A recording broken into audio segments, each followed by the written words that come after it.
हमारा channel STD with KPD में एक बार फिर तमाम दर्शकों का स्वागत है। पिछले वीडियो में हमने संधि के बारे में बात किए थे और संधि के 3 भेद होते हैं ये बताए थे, स्वर संधि, व्यंजन संधि और विसर्ग संधि। और ये भी बात किए थे कि हम अगले वीडियो में इन सब संधि को बारी बारी से विस्तार पूर्वक चर्चा करेंगे।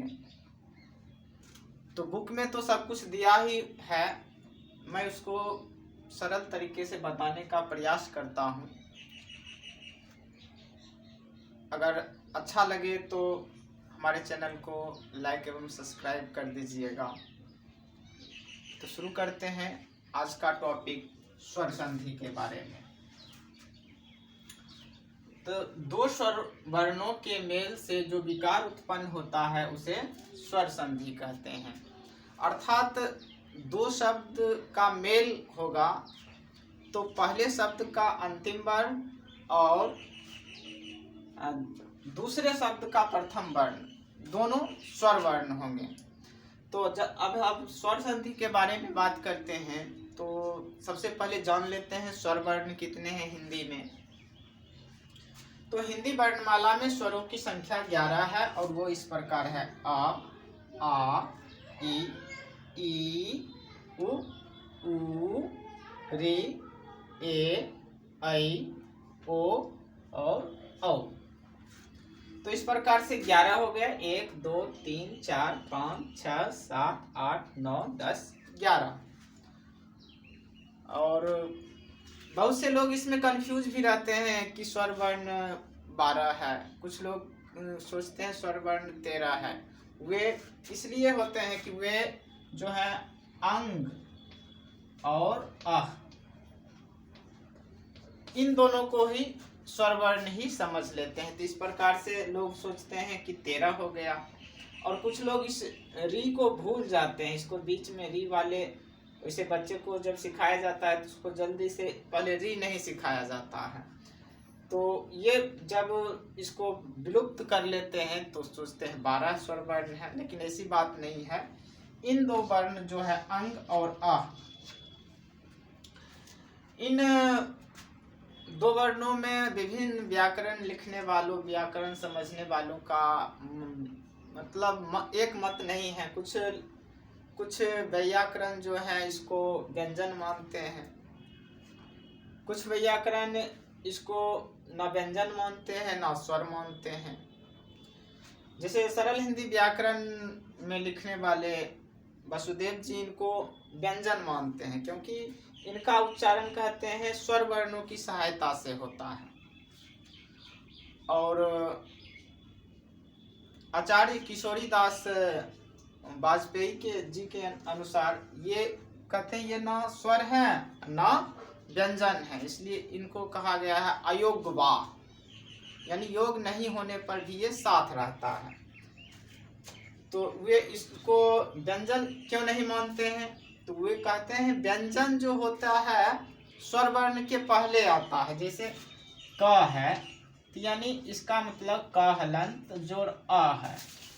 स्वर वर्णों की सहायता से इनका उच्चारण होता है, लेकिन स्वर वर्ण के पहले आता है।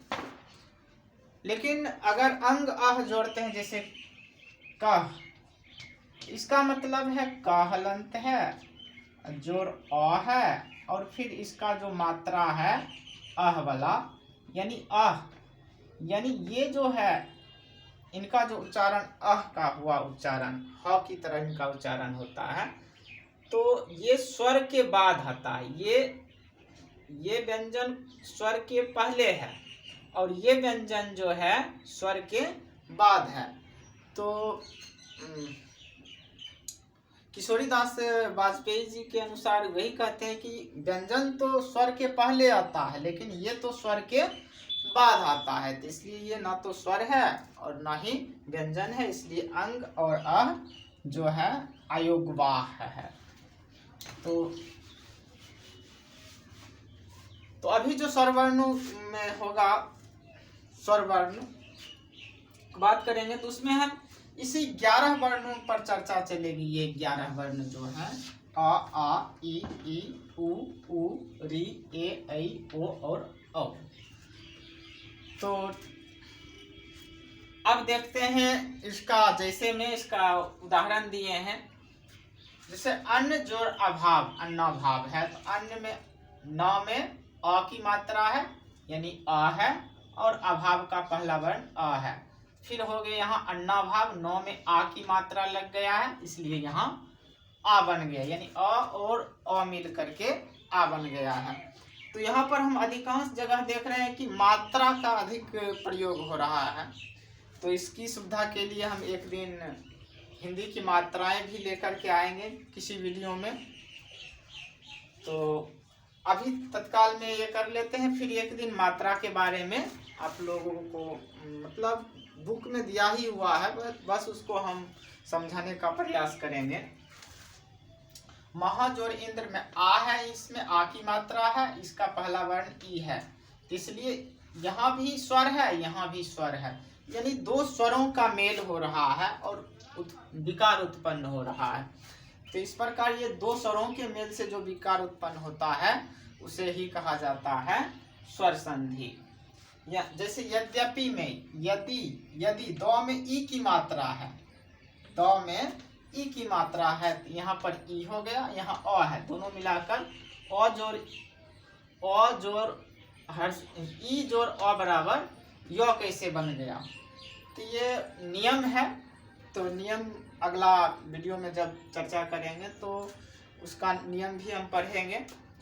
जैसे ने, इसमें ए की मात्रा है और फिर अ है, तो यहाँ ए जोड़ अ बराबर, यानी ए बदल जाता है य हलंत में, चूंकि य हलंत और अ आ गया तो यहाँ फिर य हो गया। तो इस प्रकार हम स्वर वर्ण के बारे में पढ़ रहे हैं। तो अभी नोट करना चाहते हैं तो नोट कर लें।